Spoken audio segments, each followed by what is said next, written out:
자, 수업 시작하겠습니다. 안녕하십니까. 자, 오늘부터 이제 형사소송법 진행하도록 하겠습니다. 요새 계속 관할이 법원 쪽에 잘 안 나왔었어요. 그래가지고 이제 좀 요새 관할을 좀 문제를 내고 있었는데 법원 행시에서 올해 이제 그 2번 문제는 똑같이 나왔고요. 1번 문제가 법원 행시에서는 토지관할 문제였어요. 토지관할 이제 해가지고 있냐 없냐 막 그런 거 찾는 거였는데 저는 거기다 이제 사물관할하고 병합심리까지 좀 이제 이렇게 넣어놨습니다. 그래서 사실은 맨날 우리 알다시피 법원에서 내는 팀이 똑같잖아요. 그분들이 올해 관할을 좋아하나 봐. 그래서 일단 법행에서 나온 거 일부 좀 빼고 중첩되는 것도 이건 무조건 내야 되거든. 그래서 2분 같은 거는 그래서 한번 문제를 구성해봤습니다. 한번 가볼게요. 갑은 고교 시절 자신에게 학교 폭력을 가했던 A에게 복수하기 위해 부산에 거주하는 A를 찾아가 주먹과 발로 눈 주위 등 안면을 무차별 가격하여 중상해를 가했으며 그로 인해 을은 실명합니다. 자, 평은 이 일로 부산에 계속해서 숨어 지내다가 돈이 떨어지자 어느 날 야간에 비의 집 현관문에 자물쇠를 부수고 비 집안으로 들어가 금품을 훔치기까지 합니다. 자, 앞에 건 이제 중상해고 뒤에는 이제 특수혈도가 되는 거죠. 특수혈도가 되는 건데, 자, 일단 1번 문제에서 바로 한번 가볼게요. 위 사실관계에서 아니다. 양가로이도 읽어야겠다. 계속 읽어볼게요. 을은 절도죄로 기소되어 1심 법원은 을에게 징역 2년을 선고하였고 을은 이에 항소했는데 검사는 절도 과정에서 피해자 반항을 억압할 정도의 폭행 협박이 있었음을 확인하고 을에 대한 공소 사실을 일부러 써줬죠. 단독 판사 관할 사건인 절도에서 합의부 관할 사건인 강도죄로 공변을 시작했다. 이걸 안 써주면 여러분이 못 쓰는 게요. 법원조직법에 가면 원래 단기 1년 이상이면 합의부 관할인데도 불구하고 각종 절도는 특수절도 포함해서 단독으로 돼 있어요. 네, 그런 것까지는 여러분 못 찾을 것 같아서 제가 일부러 단독 판사 관할 사건인 절도에서 합의부 관할 사건인 강도로 공소장 변경을 합니다. 자, 그래서 이제 계속 가겠습니다. 1번에서 위 사실관계에서 갑부터 갑니다. 양가로 1번. 갑의 범죄 사실 중에서 밑줄친 1사건 중상해 부산지방법원 합의부에 계속되고 이 사건은 같은 법원 단독 판사에 계속되어 있다. 이러한 사건 계속이 관할의 점에서 적법한지 여부와 1과 2 사건을 병합심리학에서 어떤 절차를 거치는지 설명하시오. 이렇게 돼 있죠. 자, 일단은 토지관할과 사물관할 그런 걸 다 검토를 해야 돼요. 가장 기본이. 그래서 맨 처음에 저기 1번에서 부산에 거주하는 애를 찾아가서 때렸죠. 이게 바로 뭐죠? 범죄지입니다. 범죄지. 그리고 계속 부산에 숨어 있다가 또 이제 그 절도 더 나아가 이제 중강도가 되긴 됐지만 어쨌든 절도를 했단 말이에요. 자, 이런 경우에 당연히 부산지방법원은 범죄지로서 관할이 있죠. 그죠? 토지관할. 그 다음에 이제 사물관할은 이제 뭐가 되는 거예요? 아까 제가 말씀드린 것처럼 단기 1년 이상 그거에 해당하느냐 이제 그거를 한번 찾아서 가면 되는 겁니다. 자, 그래서 그 두 개. 그리고 이제 항소심에서 이게 이제 뭐가 되는 거예요? 병합심리를 하고자 하는 거거든요. 그러면 병합심리라기 위해서는 이게 관련 사건이어야 돼요. 그래서 우리 형사소송법 11조에 관련 사건, 주로 실체적 경합, 인인범한 수재 있거든요. 거기에 해당한다 해서 관할의 병합이 가능은 합니다. 그러면 이제 결론적으로 어느 법원에서 해야 되냐 이거예요. 우리가 1심에서 합의부면 2심은 고등법원이고 그 다음에 1심에서 단독 판사면 2심에서는 뭐가 되는 거죠? 지방법원 항소부가 되는 거죠. 그죠? 이랬을 때 이제 병합심리할 때 어느 법원에서 관할하냐 하는 건데 당연히 여러분 사물관할이 다르면 누가 가져가죠? 센 놈이 가져가요. 센 놈이 가져가는데 결국 여기서 이제 관할권 있는 법원이 어디냐 이제 이런 내용이 나오게 되는 겁니다. 그래서 이거는 이제 가장 형사소송에서 관할할 때 기본적으로 이제 연습하는 것들이에요. 한번 읽어보겠습니다. 쟁점 정리. 사안에서 병의 각 사건에서 부산지방법원의 관할이 존재한지와 관련해서는 토지관할의 적법 여부가 그리고 사건에 대해 합의부에서 1사건 합의부, 2사건 단독판사 관할이 존재한지와 관련 사물관할의 적법 여부 또한 사물관할을 달리하는 수계 관련 사건이 각각 합의부와 단독판사에 계속된 때 병합심리를 할 수 있는 방법 이런 게 문제가 됩니다. 사실 여긴 조문만 잘 하나하나 찾아도 다 돼요, 여러분. 토지관할은 이제 뭐 의 써놨는데 의까지는 굳이 안 써도 되고요. 결정기준 보시면 관할구역 내 범죄지, 피고인의 주소, 고소, 현재지가 존재한 사건에 대해서 그 법원이 토지관할을 갖는다. 이렇게 했습니다. 원래는 우리 시험에 예전부터 잘 나오던 게 뭐죠, 여러분? 적법한 강제가 한 현재지. 예, 적법한 강제한 현재질 그것도 잘 나오는데 그거는 오늘은 안 됐어요. 여기서 이제 뭐 긴급 체포했다 해서 거기서 구속영장 발부되고 그랬으면 거기에 뭐가 발생하죠? 예, 관할이 생기게 되거든요. 네, 그거는 제가 안 넣어놨습니다. 여기 그냥 범죄지로만 했어요. 잘 나온 것은 현재지인데 적법한 강제한 현재지 잊지 마십시오. 자, 그래서 넘어가서 한번 보겠습니다. 그래서 뒤에 뭐 구성 요건의 일부 전부 발생한 장소 뭐 이런 거 다 안 써도 되고 범죄지 그렇게만 생각하시면 됩니다. 자, 사안에서 병은 1사건을 부산에서 범했고 2사건도 부산에서 범했죠. 그래서 병에 대한 1, 2 범죄 사실에 대한 부산지방법원 기소 계속되고 있는 것은 적법입니다. 그 다음에 이제 사물관할. 자, 뭐 의의 마음속에 갖고 계시고 자, 이제 사물관할 결정 기준인데 자, 이건 형사소송이 아니라 법원조직법이 있어요, 여러분. 법원조직법. 생각 안 나면 그냥 단기 1년 이상의 징역이나 근고에 해당하는 사건은 합의부다. 그거라도 생각하시면 됩니다. 그렇죠? 그래서 1심의 사물관할은 원칙적으로 단독 판사의 관할에 속합니다. 그러면서 32조 1항 3호 본문에서 법정형이 사형무기 또는 단기 1년 이상의 징역이나 근고에 해당하는 사건에 대해서 합의부에서 관할한다고 규정하고 있습니다. 여러분 민사소송에서도 관할은 어디 찾아가야 돼요? 법원조직법 찾아가야 돼요. 법원조직법에 가면 이제 소가 그거에 따라서 이제 되는 건데 요새 얼마죠? 5억? 하여튼 아마도 신뢰할 수가 없는 어쨌든 이제 소가에 따라서 그거 있어요. 그래서 법원조직법을 여러분은 항상 관할 나오면 그거는 기억하셔야 돼요. 단독 합의부. 자, 그래서 쭉 갑니다. 그래서 다만 단서에서 법정형이 단기 1년 이상 징역 근고에 해당한 사건이라도 특수절도 상습절도에선 단독 판사 관할한다. 해놨죠. 근데 제가 일부러 아까 저기 밑에도 좀 써드렸어. 자, 사안의 경우 사안에서 1사건은 중상에 해당하는데 이제 형법 찾아가면 1년 이상 10년 이하예요. 그러니까 단기가 1년 이상이죠. 합의부 받고 이 사건은 특수절도지만 당연히 아까 그 법원조직법 32조 그 동네에 따라서 단독 판사 관할 사건에 속합니다. 따라서 1사건이 부산지법 합의부에 이 사건이 부산지법 단독 판사에 계속되어 있기 때문에 적법합니다. 그 다음에 이제 관련 사건의 병합심리인데 병의 1, 2 범죄가 관련 사건에 해당한지 이걸 먼저 쓰셔야 돼요. 아마 제가 생각하기에는 거의 이거 안 쓰고 그냥 막바로 갔을 소지가 높은데 그죠? 대부분 그랬을 거예요. 근데 우리가 이제 그 원래 실공동 범인위 통장 해서 8가지가 원래 그 관련 사건 해당하거든요. 근데 우리 시험에서 객관식 아니고 주관식이니까 맨날 실경이 실경이거나 공범 있죠. 그런 경우가 관련 사건이라는 걸 좀 알아두시면 돼요.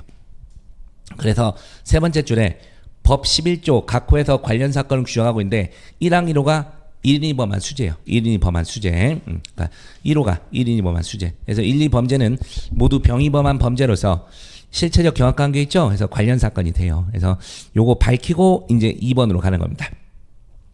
법 10조에서는 사물관을 달리하는 수기의 관련 사건이 각각 법원 합의부와 단독 판사에 계속된 때는 합의부 결정으로 단독 판사에 속한 사건을 병합 심리할 수 있다고 규정하고 있습니다. 따라 사안에서 1, 2 사건은 관련 사건에 해당하고 사물관을 달리하여 부산지방법원 합의부와 동법원의 단독 판사에 계속되고 있기 때문에 누가 합의부가 결정으로 단독 판사에 계속된 사건을 병합심리할 수 있습니다. 알아두시고 그러고 보니까 그거 쓰는 걸 얘기를 안 해드렸구나. 우리가 맨 처음에 형사소송법에 놓고 왜 법이란 말을 제대로 제가 안 줄여놨는데 여기서는 막바로 써버렸는데 보통 형법 돼야 두 음절이잖아요. 그냥 형법 몇 조 이렇게 쓰면 되는데 형사소송법은 좀 길어요. 시험장에서 바빠 죽겠는데 매번 형사소송법, 뭐 민사소송법 쓰려면 귀찮거든요. 그럴 때 맨 처음에 앞에 형사소송법을 놓고 괄호 열고 이하 법 이렇게 써주셔도 좋습니다. 알겠죠? 그렇게 약속을 하고 좀 가십시오. 안 그러면 계속 형소법이라고 쓰거든. 근데 제가 그 짓을 안 하고 도중에 그냥 바로 법 그냥 가버렸네. 돼 있구나. 거기 있구나. 로마자 3에서. 오늘 맨 처음에 써놓는데 뒤에서 생각이 났나 보다. 이렇게 가는 거고 좀 낯설었겠지만 여러분 그 토지관할 사물관할은 가장 기본적인 거예요. 그래서 관할을 내게 되면 이건 기본 묻게 되니까 잘 외워두십시오. 자, 이제 설문인데 앞으로 가셔서 아까 을 읽었죠. 그래서 검사의 을에 대한 공변 신청에 대해 아까 이제 단독 판사 관할 사건을 강도로 공변을 신청한 거예요. 항소심 법원은 어떠한 조치를 취해야 되는지 논하시오 이렇게 돼 있죠. 그래서 대신에 공소장 변경 얘기를 쓰지 말라고 해놨어요. 동일성이 인정된다. 자, 그럼 이제 뭔 생각을 할 수 있습니까? 이게 지금 1심이에요, 2심이에요? 을 사건이 2심이죠. 자, 우리가 8조 2항에 가면 단독 판사 관할 사건이 합의부 사건으로 그러니까 합의부 사건으로 변경됐었을 때 관할권 있는 법원으로 이송하라고 돼 있거든요. 합의부로 이송한다. 이런 식으로 돼 있는데 그게 1심 말고 항소심에서도 적용될 수 있냐? 그게 핵심이에요. 예, 당연히 적용돼요. 그러면 관할권 있는 법원은 어디냐? 이거죠. 예, 여기 학설이 4개나 있는데 우리는 학설 안 써도 되고요. 천천히 생각해 보세요. 1심에서 단독 사건이 합의부로 변경되면 어디로 보내요? 합의부로 보내죠. 그러면 2심에서는 어떻게 될까요?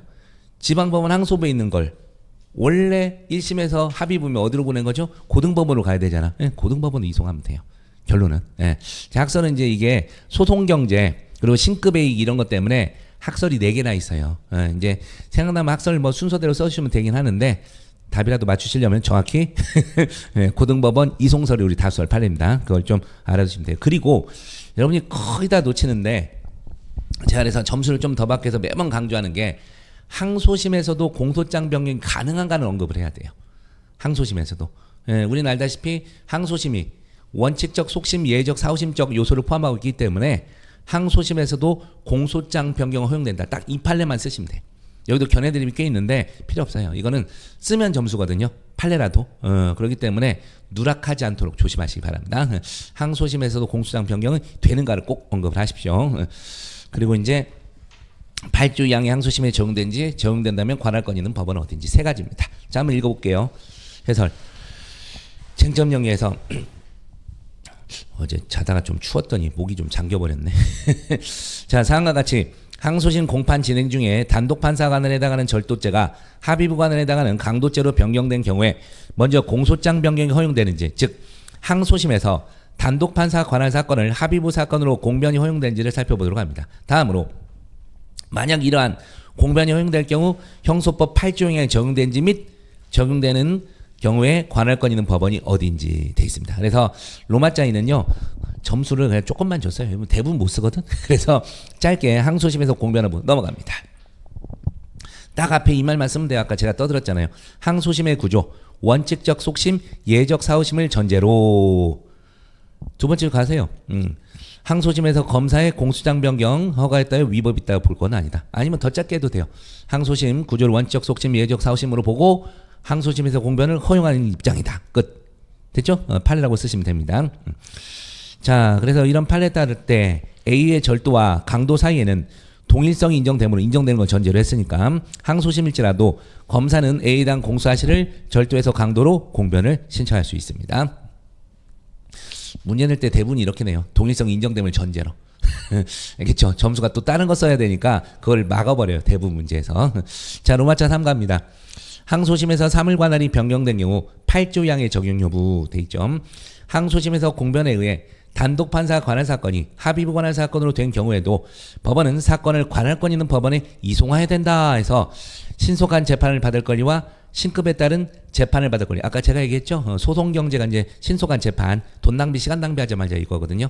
그래서 신속한 재판을 받을 권리, 신급에 따른 재판을 받을 권리를 고려합니다.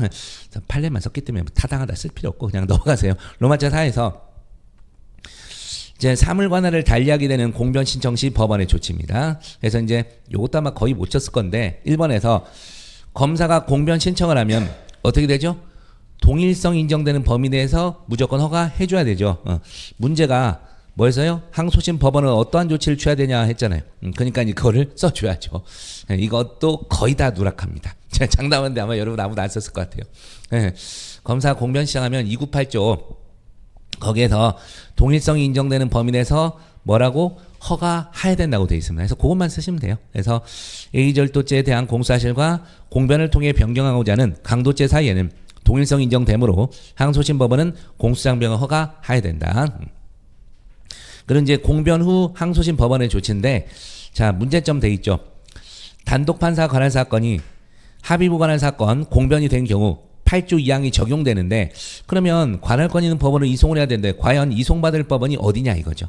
그래서 여러분 여기 보면 이게 맨 앞에가 처음부터 다시 하자는 거예요. 관할 위반 판결설 1심부터 다시 하자고. 그 다음에 두 번째, 그건 좀 귀찮으니까 그냥 지법 항소부가 1심을 하자. 1심. 관할 위반보다는 조금 소송 경제를 도모한 거예요. 맨 처음부터 하자. 대신에 아니 1심부터. 그리고 세 번째는 에이 너무 소송 경제 반하잖아. 그냥 지방법원 항소부가 2심 그냥 진행하자. 이게 소송 경제에 가장 좋죠. 근데 이제 마지막 견해가 소송 경제와 신급의 이익을 같이 고려하는 견해예요. 그래서 고등법원 이송설 이런 견해들이 있습니다. 그래서 순서도 웬만하면 학설 쓰실 거라면 이름을 순서대로 좀 가십시오. 외우고 싶잖아요. 맨 처음부터 공소지기부터 다시 하자. 관할 위반 판결설 A 1심 항소부에서 1심 진행하자. 그다음 1심 항소부에서 2심 하자. 그리고 마지막 고등법원 이송설. 아셨죠? 자, 판례 보면 자, 우리 그냥 두 번째 줄부터 쓰시면 돼요. 항소심에서 변경된 위 합의부 관할 사건에 대해 관할권 있는 법원은 고등법원이라고 봄이 상당하다고 판시했다. 됐죠? 학설 못 써도 요거라도 쓰면 점수 거의 갑니다.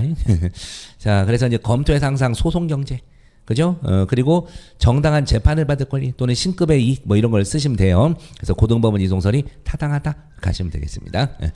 자, 그 정도 가시면 되겠고, 뭐 사안 해결은 됐고, 이제 3번에서 이제 제척 기피가 나가는데, 제척 기피 나가는데, 자 보시면 3번에서 사실관계 2에서 의뢰 항소심 재판부의 수사 단계에서 증거 보전을 담당한 판사 제2원과 1심에서 수탁 판사로서 증거조사란 판사 제2투가 합의부원으로 참여하고 있다. 제2원, 제2투 제척 대상인가? 나와 있죠. 결국은 맨날 나오는 게 우리가 뭐예요?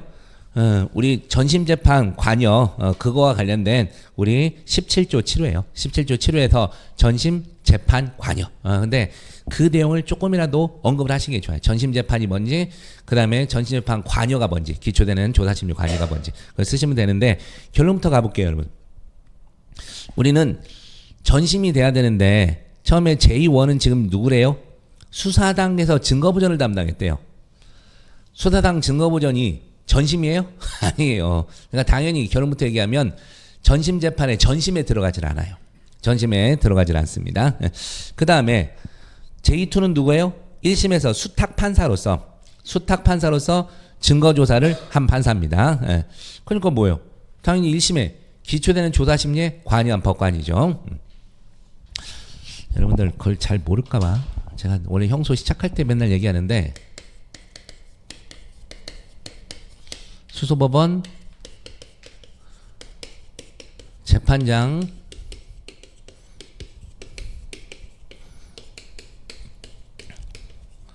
수명법관 수탁판사 그리고 수임판사 기본적으로 개념을 아셔야죠.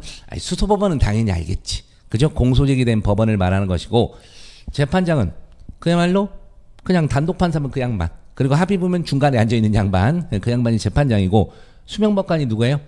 합의부에 있는 우배석 좌배석으로서 재판장이 명을 받아 일정한 일을 하는 사람들이에요. 일정한 이제 뭐랄까 소송행위를 하는 그런 법관이 되고 수탁판사는 누구예요? 수탁판사 제가 맨날 얘기하잖아요.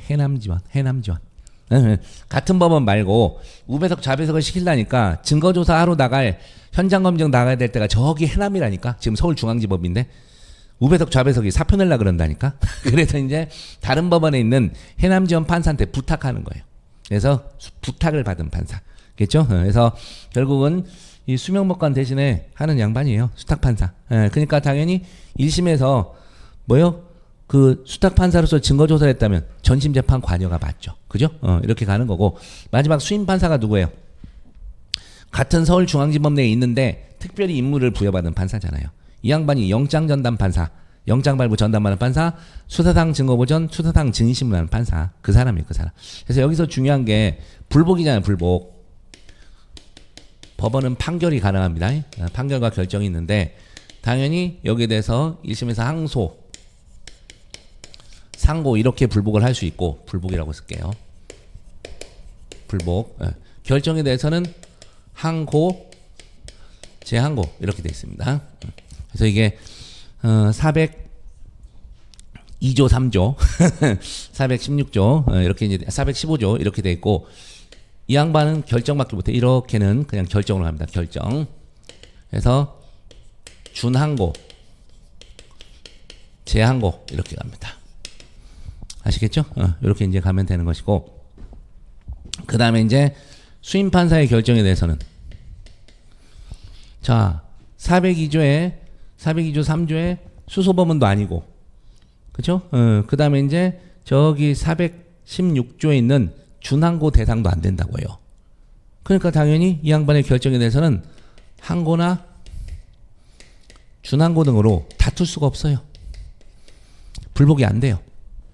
그래서 어건날 나오는 게 영장 기각 결정에 대해서 불복 방법 나오잖아요. 안 된다니까.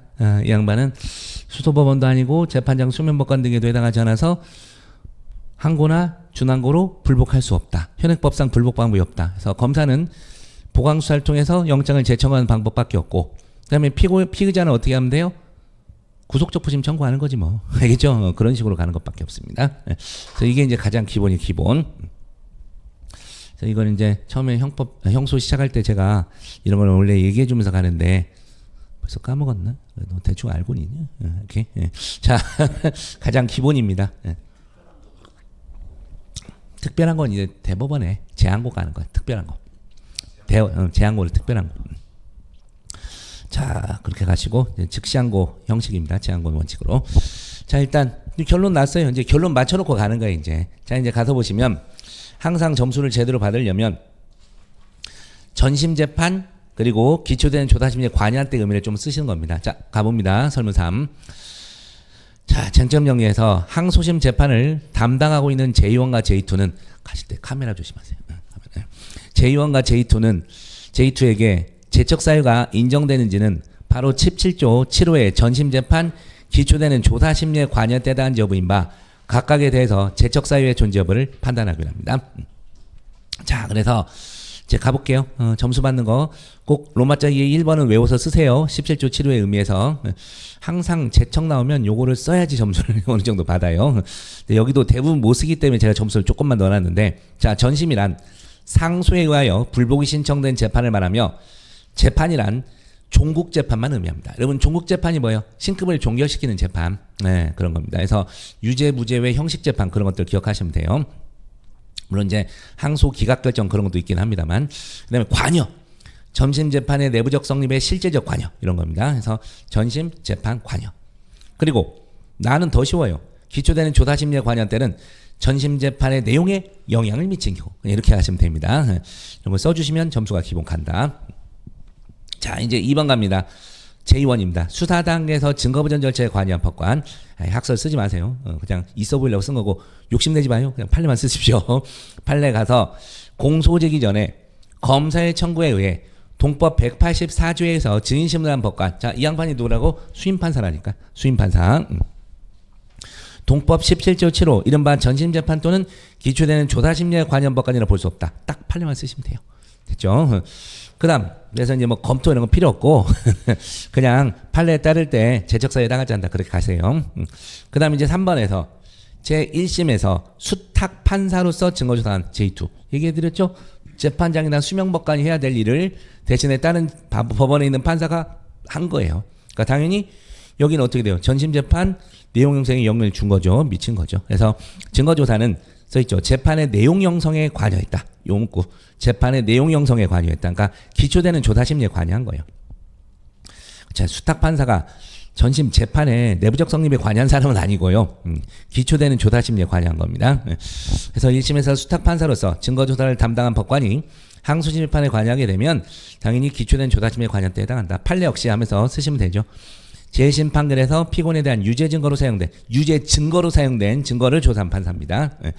무죄 증거로 사용된 증거조사 판사면 몰라 그것도 되긴 하겠다만 어쨌든 형소법 17조 7호 소정에 전심 재판에 기초되는 조사 심리에 관여했다 해서 판사는 재척 사유에 해당한다. 그냥 그렇게 기억을 해두시면 되겠습니다. 그래서 재척 깊이가 나오면 깊이는 사실 객관식 나오긴 좋은데 사례로 내긴 좀 어렵습니다. 그래서 잘 안 되고요. 재척을 항상 되는 딱 이 두 개예요. 두 사람. 판례가 있어서 맨날 이들만 물어봅니다. 그러니까 점수를 남들보다 좀 더 받으려면 로마자 1번 꼭 쓰시라고요. 전심 재판 관여, 기초되는 조사 심리에 관여. 요거를 써주시면 답들은 다 맞춰요. 오늘 답 틀린 사람은 거의 없을 것 같은데 네, 그것들 좀 기억하시고 그리고 금방 얘기했지만 요거 잊지 마세요. 가장 기본이 되는 것들입니다. 네. 자, 됐고, 오늘은 좀 추상적인 거라 답들이 좀 애매했을 것 같기도 합니다. 좀만 쉬었다가 오늘 판례 계속 하겠습니다.